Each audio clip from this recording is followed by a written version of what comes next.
За энэ Холливуд орон сайхны кинонд ашиглаж байсан торгох солон компани үйл ажиллагаатай холбоотой торгох солонд ажиллаж байсан эмэгтэйчүүдийн интерьер загварыг Дүүрэн Эрдэнэт Сүнжин грандын захирал байхдаа хийж байсан.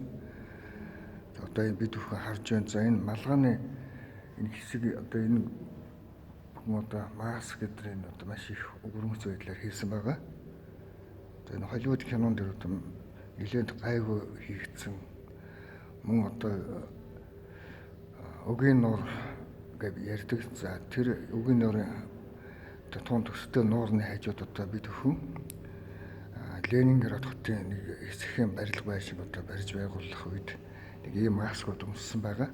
Ялангуяа одоо Ленинград хотын Петр хааны ордон одоо дөөр байлгаж барилга бариад ийм хувцас өмссөн байгаа. Оросд бол үүндээ бол гайхсан л да тухайн үед хаана ийм өндөр эмэгтэйчүүд хаана ийм гоё хүмүүс байдаг юм болов гэж Оросд бол үүндээ гайхсан тухайн үед.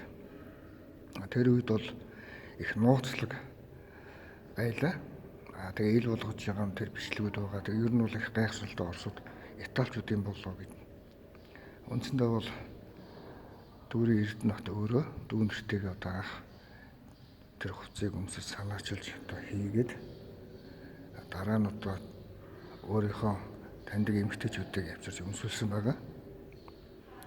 За их одоо нэрийн нандин хийцтэй сайн хувцснууд бий. Ер нь бол Английн ордонд Ипертитийн ордон гэж ярьдаг. Түүнээс одоо олбаалсан одоо юм гоё хэнцэр загварлаг.